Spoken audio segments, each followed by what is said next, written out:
Nakasero, a bustling market in downtown Kampala.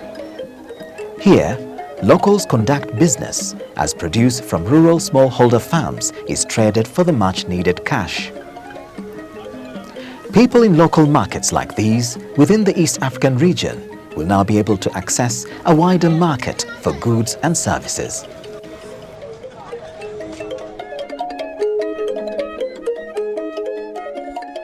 On-spot appraisal of the Port of Mombasa. Ambassador Juma Mwapachu, the Secretary General of the East African Community, weighs up the infrastructural needs of the recently inaugurated East African Common Market. He assesses the cargo handling facilities at Mombasa Port a month into the new trading arrangement. Well, to the common man in East Africa, the common market means that we are opening up a much broader economic space. Until now, we've been operating on the basis of a customs union, which really means just the free movement of goods that are coming out of our factories. But with the common market, in opening up a big economic space of services, and our economies now are really becoming more service-oriented than agricultural or manufacturing. That means you're opening up the financial services, the banking, the insurance, the professional services, and these are the major catalysts of jobs. The East African Common Market brings together an estimated population of 126 million people within 5 countries, with a combined GDP of $75.2 billion as of 2009. The region has a shared history and a people with a common heritage. Formal cooperation dates back to the post-independence period. The Permanent Tripartite Commission for East African Cooperation was first formed in 1967, but would soon collapse in 1977 due to political differences. Kenya, Tanzania and Uganda signed a treaty re-establishing the East African Community in 1999, which was ratified by all the 3 countries. By 2000, they formed a customs union, creating a common external tariff. Rwanda and Burundi joined the community in 2007. July 1st, 2010 is when citizens of the 5 East African countries were brought under a new trading arrangement, the East African Common Market. Member states opened their borders to a seamless movement of people and labor, goods and services, capital, and the right of establishment anywhere in the region by citizens from the 5 countries. Member states have wholly embraced it, particularly those that have recently joined the East African Community. Currently, the Burundian territory is a free trade zone in which free ports and export promotion zones can be established. We are also engaged in the process of national ownership of the protocol on the establishment of the East African Community Common Market, and we confirm our determination to do our best to contribute to its operationalization. The region, which covers 1.82 million square kilometers and is strategically located in an area of immense natural resources, has its priorities clearly set. Its goal is to fully deploy its economic muscle to promote strategic investment in the region. The market is big. Companies will be able to harness their full potential, benefit from the economies of scale, everything that goes with operating at a large scale, whereby you can use the same costs to cover advertising in the whole of East Africa to reach a bigger market. But also, when you talk about the private sector, there is also going to be competition. We are going to have industries, companies compete in the wider spectrum of East Africa. So they have to pull up. And that, I think, will even increase their capacity to be measured against the other bigger economies. That may contradict Faustin the aspirations Mbundu of the EAC. is the chairman of the East African Business Council, an organization that brings together members of private sector associations in the 5 countries. The council advocates for private sector-led economic integration, where government's role is to facilitate the process. It has a mandate of bringing together potential business partners so as to raise East Africa's investment profile and to provide a forum for the exchange of information and ideas. For the business community, the East African Common Market tilts the scale in the way the private sector in the region conducts business. With an estimated population of 126 million people and a combined GDP of $75.2 billion as of 2009, the efficient firms are expected to benefit from economies of scale, increased competitiveness, and lowered costs, which make them more profitable. The teething point is, however, whether every player is fully ready to make the most of the East African Common Market. They have to compete on a wider scale. So the challenge is that some companies are looking at this and getting scared how they are going to this new arena and fighting it out. So that's one challenge. So definitely some of them will find that when the benefits come, whenever there is a gain somewhere, there is a loss somewhere, some companies will have to readjust, realign, and redesign their strategy, because some of them will just not be viable. So people or companies will have to look at where they can have a comparative advantage and master, go into areas they can master. And we'll get, we'll be able to have companies which do better if they concentrate on what they can do best. Professor Charles Kwesiga is the Executive Director of Uganda Industrial Research Institute under the Ministry of Tourism, Trade and Industry. The organization he heads carries out applied industrial research and develops appropriate technology with the aim of adding value to local resources. Through an incubation program, they strive to create a skilled workforce that will spearhead a strong, effective and competitive sustainable industrial sector, producing products for national, regional and international markets. He sees not competition but cooperation in the years ahead. We don't have to compete against each other as East African community. Rather, we should focus on things that provide a comparative advantage. For example, nowhere in East Africa are you going to grow a pineapple as sweet as that one in Luwero, even through scientific manipulation. So there are industries where we are uniquely placed to be the lead provider of products. Now, as far as when you look at the bigger picture, we have similar institutions like URI in other countries. For example, we have Kenya Industrial Research and Development Institute, KILD. We have Tanzania Industrial Research and Development Organization, TILDO. Rwanda used to have KIST, Kigali Institute of Science and Technology, but has gradually transformed itself into a university. But I am told there is a new research facility that's coming up. What we need to do is to bring Burundi also to the fold in that area of research and development, and forge collaboration and cooperation between these existing institutions. That way, we can be more focused in establishing centers of excellence spearheaded by these institutions. Despite the region's endowment with natural resources, it still suffers from high costs of production brought about by insufficient energy, inefficient transport and logistics. As a result, goods produced in the region become expensive by the time they reach the international market. a large market has challenges, it's also important to know that it has great opportunities.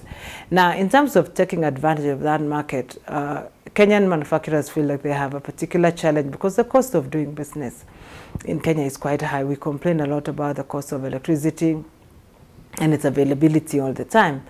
But our brothers in Uganda and Tanzania also complain about the same. They might pay less than us at this point at about 10 cents. In Uganda, for instance, 10 US cents. But they also complain about non-availability or consistent availability all the time. So East Africa has specific challenges in terms of the business environment. Infrastructural needs of this fast-growing economic bloc are enormous.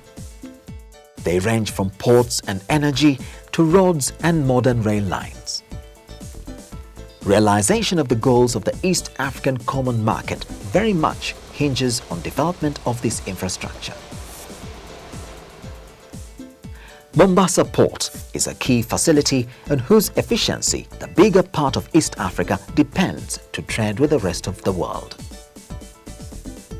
It's a main port of call for goods destined for Kenya and those transiting to Uganda, Rwanda, Burundi, Eastern Democratic Republic of Congo, and Southern Sudan. Modern and efficient cargo handling facilities are necessary for the volume of trade that is expected to grow in and out of the region.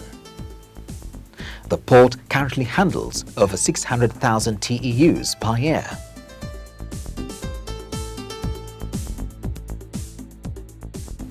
It is set to expand capacity to be able to serve the region better. This contrasts greatly with the region's underutilized waterways, especially Lake Victoria, which connects 3 East African countries. Infrastructure development has been seen so far, as a public good, okay, and that it's only governments and public institutions that are responsible for developing infrastructure. But we believe that the private sector will now also be enthused and incentivized to fund infrastructure projects. It now tops the agenda at key regional meetings. Case in point is this 3rd annual East African Regional Investment Conference held in April 2010, where regional leaders concurred on the need for a major infrastructure overhaul. Indeed, the challenges East Africa faces of realizing regional competitiveness in investments and trade are similar to those experienced in most of sub-Saharan Africa.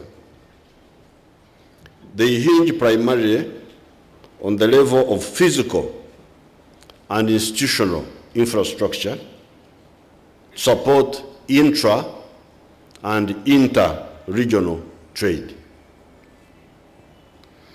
I would like to single out the inadequate development of electricity and the rail transport system. The prevailing unreliable, inadequate, and highly priced power supply in the region is one of the sources of high costs of doing the business. I'm aware that all partner states have been taking measures to address these constraints. I'm of the view that the solution to the problems relating to power supply in East Africa can be expedited if East African partner states undertake joint promotion of investments to exploit our existing energy resource potential. I assure you that the governments of East African Community fully share your concerns.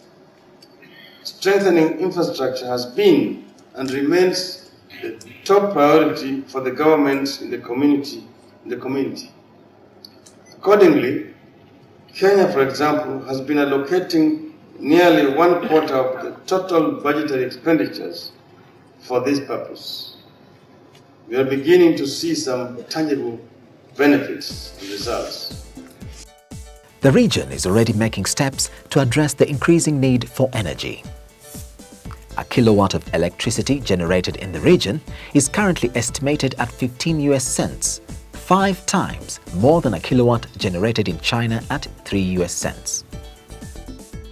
Kenya The biggest economy in the region, which has a more developed industrial sector, currently generates 1,289 megawatts of power. Its ongoing power projects are supposed to produce an additional 2,416 megawatts. And Tanzania needs to invest $8 billion to boost power generation and transmission by 2031. Uganda has even more prospects for hydroelectric power generation due to the numerous water bodies running through its territory. It's planning to generate 3,800 megawatts of power in the next 5 years and is forecasting generation of 17,000 megawatts of power in 15 years. The Bujagali Hydropower Project, a 250 megawatt power generating facility, is being built on the River Nile. When completed, it will supply clean, reliable energy at lower costs, thus reducing the level of power load shedding. With increased power generation, it is anticipated to increase economic investment. Transport is another debilitating factor. The cost of transport is over 20% of cost insurance and freight, CIF, in East Africa, 12 US cents per kilometer ton. Comparatively, in China, the cost of transport is 5% of CIF, 1 to 2 cents per kilometer ton. There is a lot of improvement in the road sector. The Northern Corridor, which connects the region to the port of Mombasa, has seen major changes. The number of lanes is being increased to handle the ever-increasing volume of traffic. Currently, most of the cargo being trucked in and out of the region goes through this route. Heavy loading on this route, however, increases road maintenance costs and thus the installation of weigh bridges along the route. On average, a truck will lose up to 92 minutes per each weigh bridge encountered. This equates to 6.8 hours per trip for each truck driver at weigh bridges, yielding total time loss of 353 hours, approximately 15 days annually. Weigh bridges increase the time of transit of goods due to long queues and cumbersome weighing procedures. They are now a thorny issue, partly to blame for the high costs of doing business, a factor the East Africa community urgently needs to address. What would the regional players need to do so as to bring down the cost of transport? I suppose trains, transport by train would be a very will be much cheaper than trucking. There are talks about bringing the getting a train connection to Dar es Salaam. Personally, I would have thought it would have been better to bring it to Gatuna, because you already have a track not far from Gatuna in Kampala. Admittedly, to bring a train from Gatuna to Kigali will be a very costly thing because of the hills. But if they can make Gatuna a dry dock, a dry port, and truck it from there, it'll make things much easier. Kali Ales is the managing director of Sorwa Tea, the oldest tea factory in Rwanda. Constructed in 1975, it produces an average 3,500 tons of black tea annually. With American investment in this remote northern Rwanda area, 2 hours drive from Kigali, 3,000 Rwandans are able to get direct employment. 75% of the green leaf is supplied by Asopte, a local smallholder farmers cooperative, and that provides another 5,000 homes with income. They own 13% of the factory. Improved infrastructure could further better their lives. Unfortunately, East Africa still relies on a very old underdeveloped rail network, whose efficiency leaves a lot to be desired, a problem that is faced throughout most of the continent. In the last 40 years, there has not been a major railway built in Black Africa except Tazara in Tanzania. Up to now, we have not built efficiency in the rail system. And we know very well that most of the products that we are taking across the sea, like tea, like coffee, are bulky. We cannot fly them, we cannot take them by road, and even if we are we take them by road, actually we are ruining the road infrastructure. It's much more efficient and cost effective to use the railway to take these goods down to Mombasa. The Kenya-Uganda railway line is one example where countries are partnering to attract viable investment. The concession to Rift Valley Railways for management of a 4,000-kilometer line which runs from Mombasa through Kenya to some parts of Uganda has had a couple of glitches in the past. It now seems to be on the right track, following injecting of additional capital into the consortium by Citadel Capital of Egypt. This is a sign that countries are committed to finding a solution to the crippling infrastructure. There are various sector master plans for the expansion of the existing facilities. Mega projects in this area include the East African Road Network Project, the East African Railway Master Plan, the East African Power Master Plan, and the Lake Victoria Development Program, with a combined estimated investment cost of $74 billion. Thus, whereas the infrastructure presents a major challenge to the region, it also presents vast opportunities for public-private sector partnership in infrastructure investments. Regional governments ought to put effort in reducing the non-tariff barriers. The elimination of the remaining non-tariff barriers should be a priority for our community to create a conducive environment for doing business and attract more investors. Therefore, we need to put in place mechanisms to monitor the elimination of those barriers, continue to invest in infrastructure projects, lower our costs of production, and continue to make the region more competitive. Revenue collection agencies are putting in place systems that reduce time spent in clearing goods. Uganda, Kenya and Rwanda have an interconnected electronic revenue collection system which enables customs data to be communicated instantly from point of origin through all points of transit to the destination. This advanced notification enhances overall efficiency, particularly by avoiding duplicate data capture at border posts. In any business transaction, the cost of doing business is related to how fast and how quickly you can accomplish the task that you've been given. The opening up of the borders will facilitate faster processes, faster clearance, and you can see for yourself that the mere fact that that will happen will in itself reduce the cost of doing business. And in the service industry, one of the major constraints is the cost of logistics, how you manage that particular activity. Now, that process, which is now a process under which we have the RADEX system, the Revenue Authority Digital Data Exchange System, which actually tracks down the documents related to a specific cargo, and we have what they call the SAD, Single Administrative Document. The simplicity with which these documents and the facilitation at the border crossings have been made has drastically reduced the cost of our operations by over 50%, and that in itself is a benefit. Opening of borders to free movement of people is going to be the most immediate practical step in the implementation of many articles of the Common Market Protocol. The Permanent Secretary of Uganda's Ministry of East African Community Affairs on the eve of the launch of the Common Market. We are going to start implementing what we have put in place. So actually it's not a destination, it's a process. There are so many things that will need to be done. There are so many things that will need to be learned.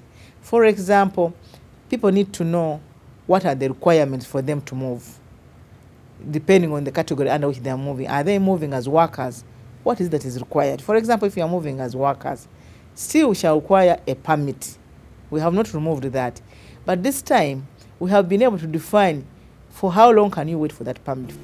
Countries are also focusing on internal factors that will sharpen their competitive edge.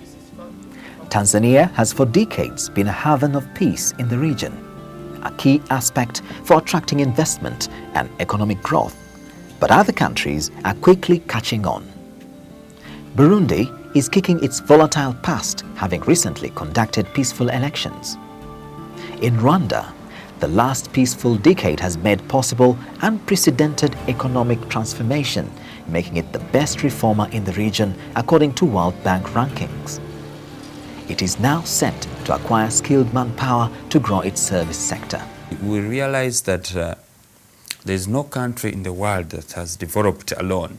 So that's why even before we joined the community, we said let us open for the people coming from the region to work in here, to bring their skills, to share our skills, and then broaden that. We have an issue of skills within the country, so being in the common market will provide us with a wider skills base, because right now when we bring in Ugandans or Kenyans, we pay them as expatriates.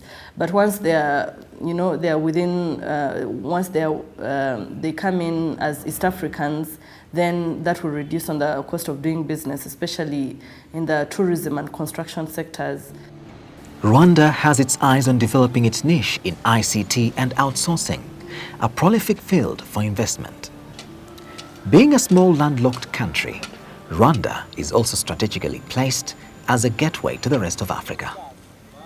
It is therefore gearing up to invest heavily in a high-returns ICT sector, placing itself ahead of the pack in the rest of the region.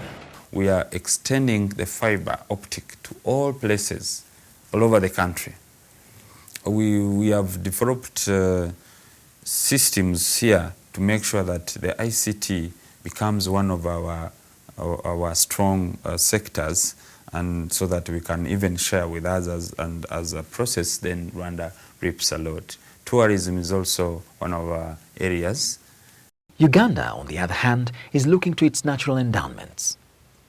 Its ideal weather and fertile soils place it in good stead to be a food basket for the region.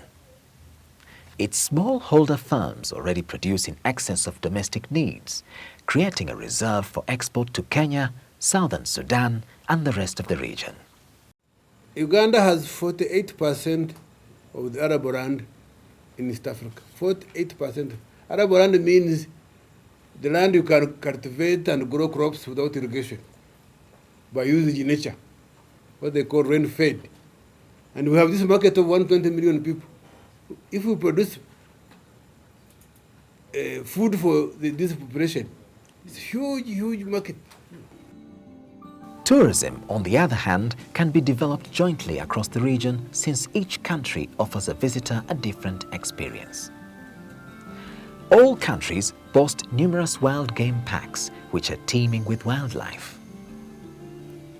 Kenya and Tanzania have a beautiful coastline that already attracts cruise liners.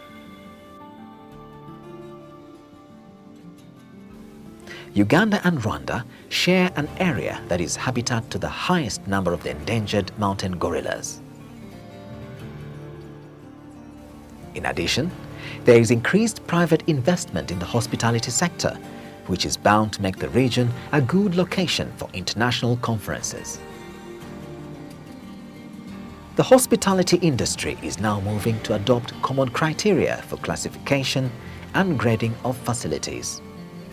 Together, this will make East Africa a truly single tourist destination. We are working towards a single tourist visa. If you enter through any of the countries, then you are free to move to each of the 5 countries that you wish to visit under the same visa. So you don't have to come here and then apply for another visa and then apply for another one. So it eases kind of the movement. Once you are here, you enjoy those that common market, that bigger market. The service industry, such as the banking sector, has an opportunity for creating innovative solutions for savings and creating agricultural banks. 4% of population in Africa has access to formal banking services. In East Africa, 75% of the population is underbanked. Consumers should benefit from a competitive financial services sector. The region is now working towards attaining tangible results from the East African Common Market, which will only be realized when the right laws and policies are in place. Making policies predictable will create confidence in the system. The private sector is key in driving this process to ensure that governments are moving on legislating laws that will lead to true integration. Since the beginning of the year, we've worked with the government, and especially the Ministry of East African Community, to identify the laws in Kenya that will need to be amended or aligned to the East African Common Market Protocol. And that process has yielded almost 30 laws, domestic laws that need to be reviewed, whether it's the immigration law, for instance, that to recognize who East Africans are, which includes Rwanda and Burundi, or the public procurement law. With removed restrictions to movement, easing crossing borders by pushing towards similar standards and harmonizing tax regimes, it is expected that business within the East African Common Market will be competitive and efficient.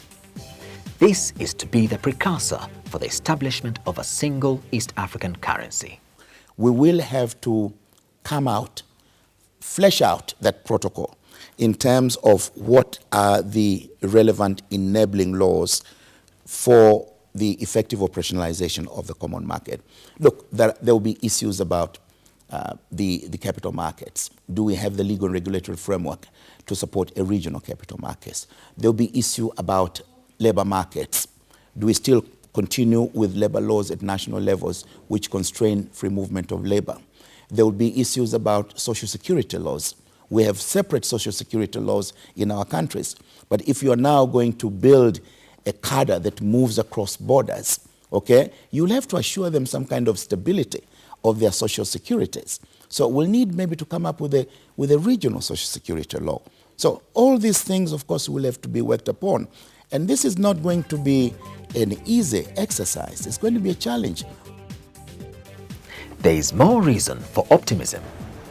Already, foreign direct investment in the East African region had grown from $692 million in 1992 to $1.7 billion in 2008, an increase of FDI stock in the region to $13.2 billion.